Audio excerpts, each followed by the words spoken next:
Hey folks, today we're covering Tinto Talks 75, and this week Pavia is going to be talking to us around the Black Death and how that's going to play out in EU5. It's going to be a relatively early kind of end boss, I guess, in some ways for your realm. It's very impactful to the game. A lot of things happen relating to it. Obviously, huge amounts of your population are probably going to die off during this, and then you have to recover, rebuild your economy, all that kind of stuff. And this week Pavia is going to give us like a story version of what happened in a game he was playing, and we're going to be able to see like the effects of the Black Death, what you can do to counteract it, and some other things as well. So let's just get straight into it. You can see here it is 1346 and the Black Death has arrived in Poland, and you can see the Black Death in Darling. Alas, our ships enter the port, but of the 1,000 sailors hardly 10 are spared, and the Black Death is here. You could just say rats. Obviously, rats bringing it, but then also rats. This is bad for my realm as well. And then you can see the situation. This is how it plays out in game. Very much like other situations you get, but this one is obviously around the Black Death, the plague,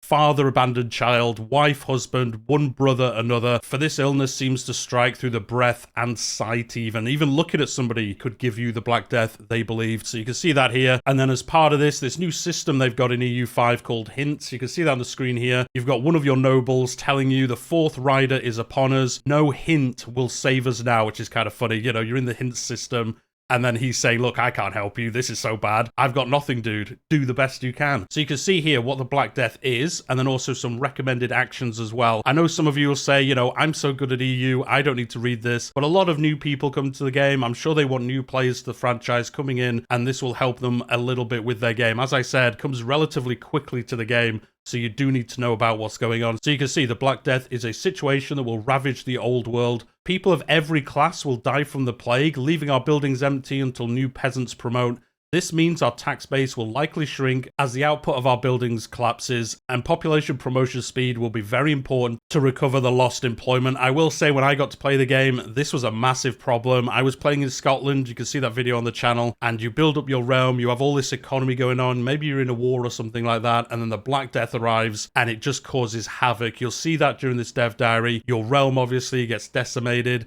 You've got all these buildings with people in, well, they're all dead now, so then you've got to slowly rebuild your realm, get those people back in, and then try repopulate everything. And maybe people don't repopulate where they were before, and all these kind of things that you haven't had to worry about previously. Well, we didn't have the Black Death previously in this game, but if you think of something like Crusader Kings, even in that you don't really have to think about it too much. Obviously it is bad for you, but it's not like your economy is destroyed or something like that. Not in the same way as it is in this game anyway. And then you can see the recommended actions: build hospitals in urban locations. This will help. Click on the situation banner and you will have some special interactions to your disposal. They're going to talk about those later on. Keep our stability high. Not only does it help with rebellions, but it is essential for pop promotion speed. Again, telling you all your burghers, your nobles, your workers, things like that, a lot of them are going to die off, and you're going to need people promoting up your tiers to then repopulate those tiers of people as well. Do not build new buildings in depopulating locations, since they will struggle to hire new workers, as they're saying here. Don't be building buildings when this is happening.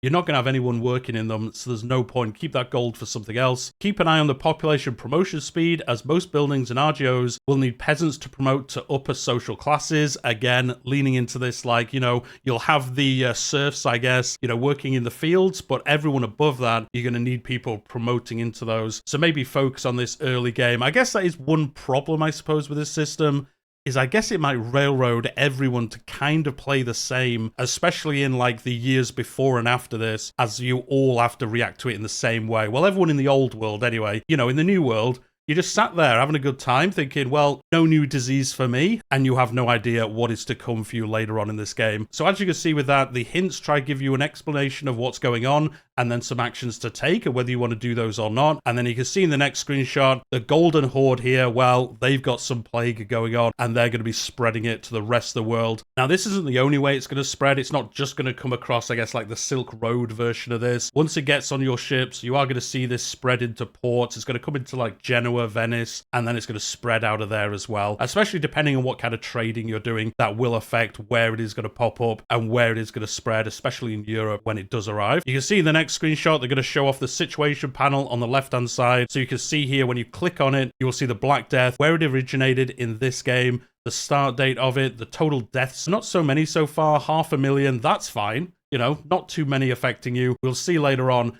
just how many this will kill off. And you can see here, spreading through the Golden Horde, it's gone down into Georgia, into Anatolia. You can see Constantinople in this example already has the plague as well, so that's been spread to there pretty easily and is going to affect them. And then obviously once it spreads, it will reach your realm. So the Black Death spreads. The Black Death, the killer of mankind, the punishment of our sins, has arrived in our country. What can we do other than pray?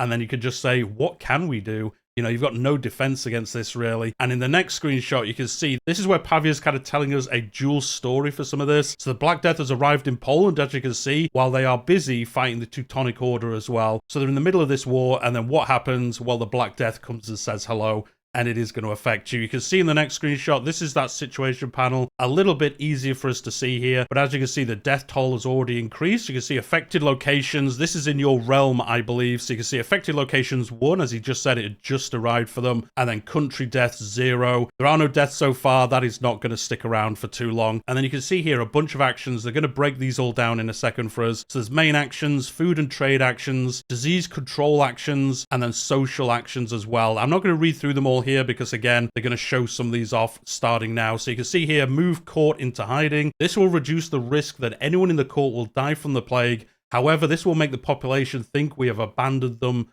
to their fate. This is very much like in Crusader Kings, where you say, you know, close the gates. I'm just going to stay in my castle while everyone else outside, well, you can do as best you can, but I'm going to hold up in here and nothing bad will happen to me at all. And then you can see the modifiers here. The estate satisfaction equilibrium, minus 2.5% for your nobles, and then minus 5 for the clergy and the burghers. I kind of feel like that should be higher because, you know, you've gone into hiding really, and then your realm, I would think, would be a little bit more upset than that. There are some other modifiers that will affect it, but I kind of feel like that should be higher, like maybe 15% or something. Really affect you if you choose to do this option. The next one is isolate your cities. By ordering our cities to shut their walls and restrict movement in and out of them, we will limit the impact of the disease and bring around some much needed control. We'll see how successful that is. So if you choose this one, all urban locations get isolating cities scaled by how much control we have in that location. Obviously, if you don't have much control, if you say shut those cities down, they just go, well, who are you? I'm not going to do that. Thank you very much. And you can see here the modifier, monthly control plus 0.5%, production efficiency minus 10%, market attraction minus 25%. Again, kind of feel like that should be even higher. If you're shutting down the city and isolating it, shouldn't that be like minus 75% or something?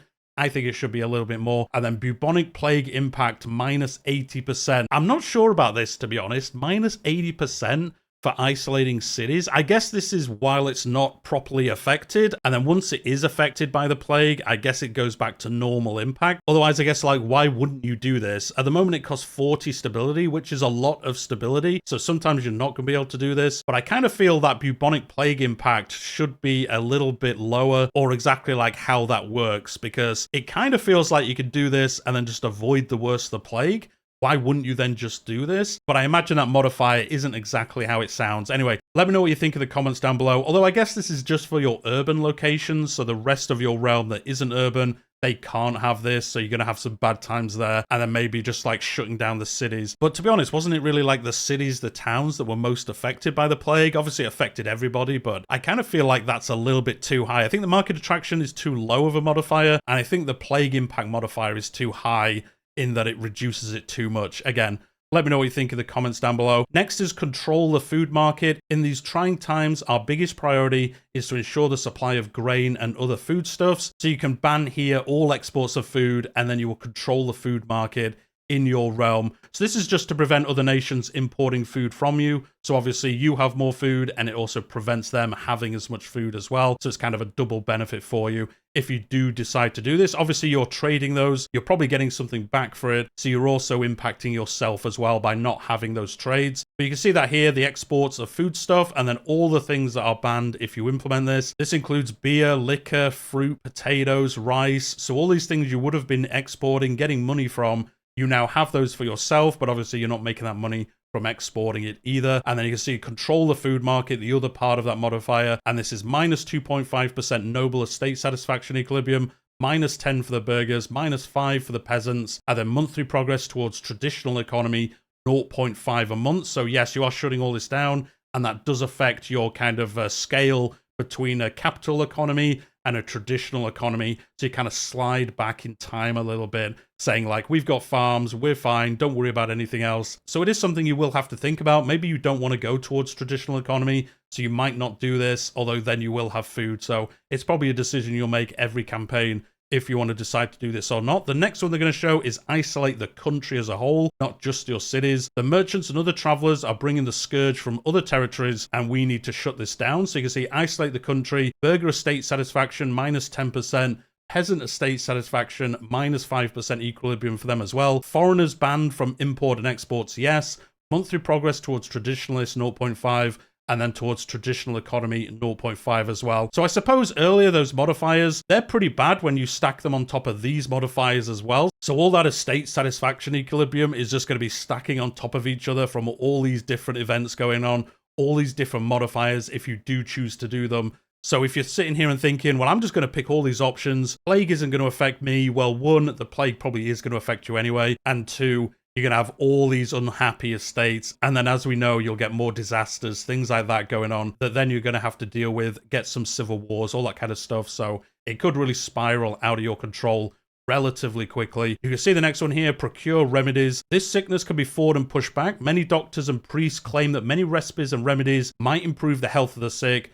Definitely things that are going to help you, not some kind of quack science that they think of in this time. And you can see here, procure remedies is a modifier that you get. You also get paying to procure them, and then you get 7 stability, 2.5 legitimacy, and the market in this example will gain procure remedies until the end of time. Well, hopefully not the end of time. Hopefully time doesn't end because the Black Death was successful. And you can see here the modifiers, procure remedies. This increases the estate satisfaction equilibrium, because obviously they see you trying to help them. And then monthly progress towards traditionalism, 0.2. And then obviously you have to pay for these. So paying to procure remedies, monthly gold, 2.75. Now this looks like you actually get that gold. I think it should be in red here. Obviously that is the money that's going out of your realm to pay for this, unless I've misunderstood this somewhere. But that should be gold going out of you. I guess it does say paying to procure remedies, but I kind of feel like that should be like minus 2.75. Again, I guess it's pretty obvious. The next option you can choose is segregate the infected. The plague is running free in our country. We will bar the sick from leaving their houses and stop the spread of the sickness. And this will cost you 10 stability. And then you can see the modifier here, burgher estate satisfaction equilibrium minus 5%. And then the same for the peasants. Stability decay 0.5% worse.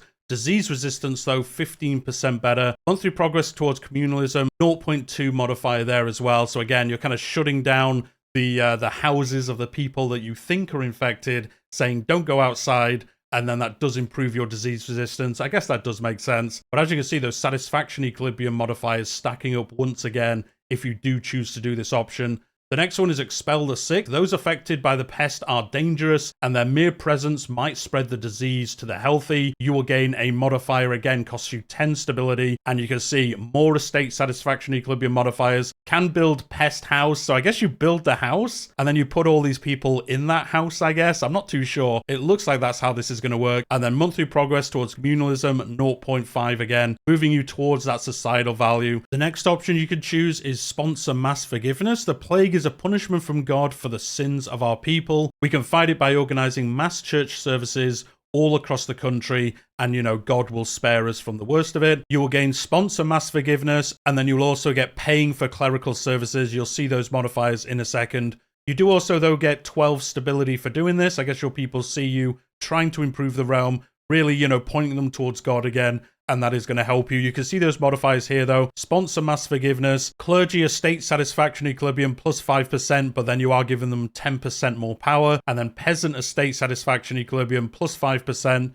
Disease resistance minus 10%. I guess it does make it worse because you're all going to church, you're all kind of huddling together. That is probably not a good idea. And then you can see monthly progress towards spiritualism, 0.2. So you can see through these events, you can quite significantly change the societal values of your realm depending on how you interact with the Black Death, how you want to kind of play it out in your campaign. And then you can see, similar to the one earlier, you do have to pay for these additional services. You know, the church is there to speak to God, help the people, but they do want some money for them to do that. And you can see that here again, 2.75 gold this will cost you. The next option is present scapegoats. Not everyone gets affected equally by this sickness. Those who were spared have to be the ones that spread it to us, obviously. The religious minorities in our country are the ones to blame for our struggle, find the culprits. This does give you stability. Again, your realm seeing you take action, no matter how bad that action is, really. And you can see here, find the culprits. The clergy like you, the peasants not so much.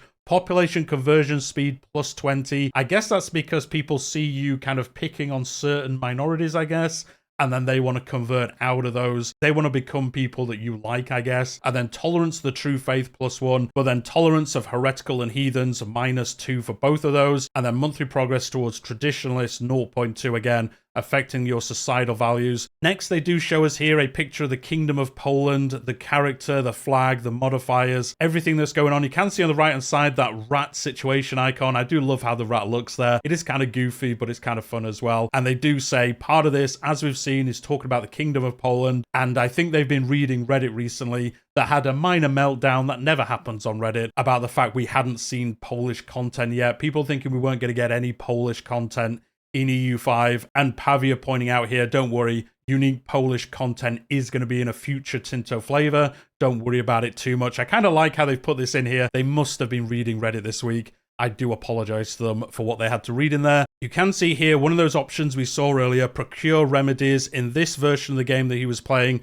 this is the option he chose because it doesn't affect the estates. It doesn't reduce their satisfaction. But you can see here gives you stability, legitimacy, as we saw earlier, but you are going to be paying money for this. So it isn't just a press button win kind of thing. You do have to balance if you want to do this. And then you can see, look at that rat again, the rat versus the Polish. Who's going to win? Well, we're going to get some of these remedies and help as well. You can see here some events that might happen. Plague profiteers. Lately, a group of burghers has been buying all the stock for essential goods like medicine, spices, and preserve foods, and this is all about how you will react to it. So we will repossess their hoard, let them keep it, or apply a temporary tax on hoarding goods. So, you know, you can say, hey, burgers, it's bad that you're doing this, but at the same time, just give me some money and I won't mind too much, although they don't like that. Minus 20% estate satisfaction. Depending on what your realm is doing, maybe you have a disaster going on. Maybe there's like a 100 years war going on or something, and then you're going to have to deal with this and choose which of these options you want to take. Maybe your burgers are already upset, so you can't choose this option. You have to choose, you know, let them keep it. And then the commoners are going to be upset with you because you haven't helped them out. The next one they're going to show is conflict of fads. And this is all about the nobles and the commoners alike. They are currently waging a war of culture. I mean, culture wars are the worst. Over the best behavior to ward off the plague. And then you can decide here, austerity will keep us pious and safe. You will lose some stability, but you do get this modifier here. Food consumption is minus 10%, so if you are having trouble with your food, you can modify it a little bit here. And then estate satisfaction equilibrium across the board, minus 5%. So this is going to be a very impactful choice, depending on which way you want to go with it. And then next, they're going to show you the other option here. So self-indulgence will keep us happy and safe. So the commoners, they love this. They think, yeah, this is great. This is awesome. Let's have some food. Let's have a party. Every location we own in this area that has not already been overcome by the disease will have the spread of the plague increased by 10%, while also increasing the population satisfaction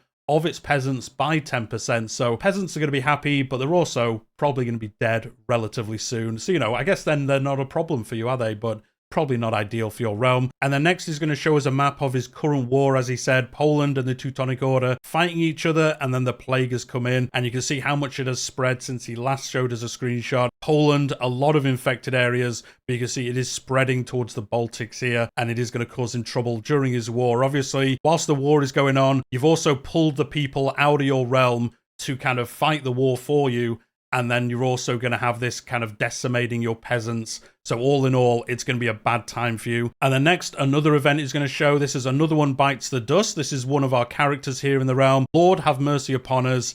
He has died. What a sad time for us. The next event is going to show is Plague as Punishment. This is all around the end times once again, and how you want to interact with it. Whether you want to get these people, these holy people that are thinking, hey, if I just punish myself, that will stop the plague, that will appease God, and he will prevent it spreading. And you can decide here, instruct the local garrisons to disperse these gatherings. Or you could say, never mind the church, they might be onto something. You could say, okay, this actually sounds like a good idea. I'm going to go and injure myself as well, and that will make me seem more holy, and what a good time that will be. Next, he's going to show you just a little bit of that war he was talking about. He made peace between the Teutonic Order and Poland. You can see here the outcome of that. A province changed hands, humiliated the Teutons. They also paid reparations to Poland, and they also gave them 40 gold as well. And you can see here on the next screenshot the changes here that happened due to that war. So a little bit of a sidetrack from the Black Death, but I wanted to show this again. You can see the map, how it currently looks. Let me know what you think about that. And then also how these peace offerings are working if you haven't seen that in a previous dev diary.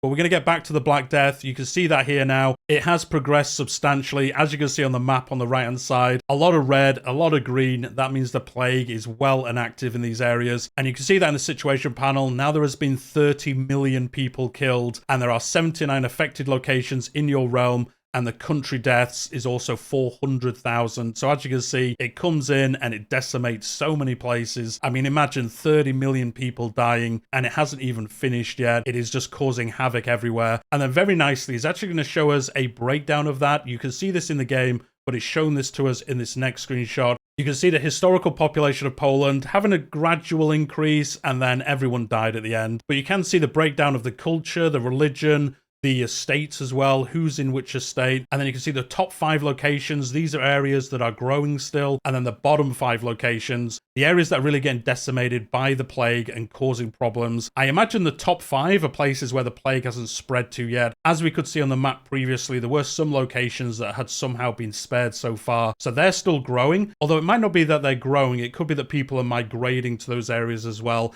And maybe they'll bring some friends along with them that you can't necessarily see. And then next, they're going to show off hospitals. These are a way that you can obviously prevent the spread of the disease, or at least make it that little bit easier on your population. You can see in this example on the right hand side, the green locations, I believe they're areas that you can currently build a hospital. And then the red ones, I think, are areas where you might be able to build them in the near future. I can't remember off the top of my head, but you can see here, you can build them in Krakow, in Turon, and then decide if you want to build them. And then that will help your population. You probably want to try build these at least in your capital city, and then other major cities, or I guess other major places that maybe have a concentration of your industry, of your RGOs or something like that, to make sure they're least affected by the plague. Again, I think it would be very hard to avoid it entirely, but if you can make it that little bit easier, you are going to choose those options if you can. Next is going to show off some more events. This one is Epidemic Overextension. The Kingdom of Poland is vast and proud, but our size makes it hard to respond to the epidemic in different corners of our kingdom at the same time. We must maintain central control at all costs.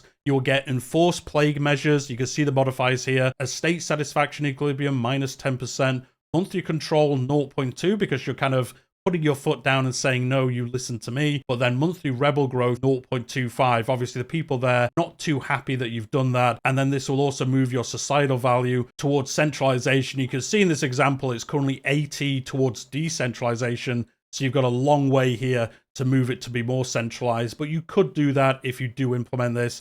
Or the other option they don't show us, I imagine it's like the flip side of this and wouldn't affect you as much, give you some different modifiers. And then next is going to show us what has happened a couple of years later in this game. You can see the Black Death here. The start date was 1346, but it is now currently 1350. Total deaths, 55 million people have now succumbed to the Black Death. Although, as you can see in this one, affected location 0 for this realm. So your realm has cleared out the Black Death. Don't bring it back, anyone, please. We've cleared out the country. But then the total country deaths were nearly 500,000 people. So, you know, not a good time for this realm. You can see some actions are still available even after the Black Death has gone. You can still choose to isolate the country. I guess that prevents it again, maybe spreading back to you a little bit. And then disease control actions, repeal, procure remedies. So previously you paid for this, and then when do you want to turn that off? You can wait till the end of the Black Death, or I guess you could turn this off after a couple of months if the modifier is affecting you too much. And then you can see once again the total population of Poland, the historical population. We saw this earlier just as the line was going very south, but now it has evened off a little bit. But even now you can see it killed almost half the population of this realm. And you can see the bottom 5 locations. The plague kind of